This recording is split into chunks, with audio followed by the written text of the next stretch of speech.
म्याग्दीको बेनी कालीगण्डकीद्वारा यसरी अभ्यासहरू गरेर देखाइएको छ।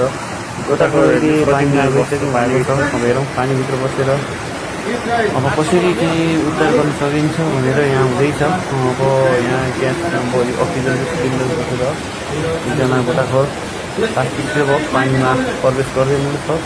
उहाँले अब पानीमा डुबेको व्यक्तिलाई कसरी उद्धार गर्नुहुन्छ हेर्नुहोस् है त।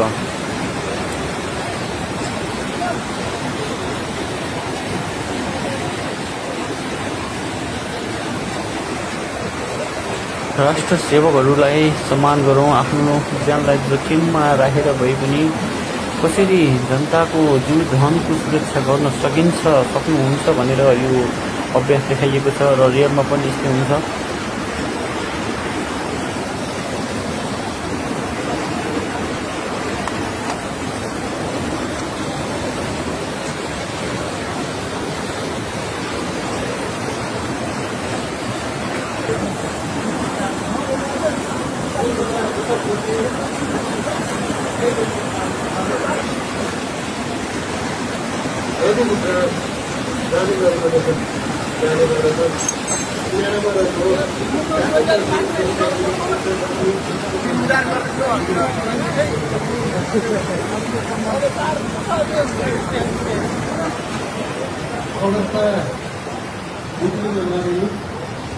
पानीमा डुबिरहेको व्यक्तिलाई अहिले निकालिरहेको छ। अब हेरौँ है कसरी बाहिर तान्न सकिन्छ, निकाल्न सकिन्छ।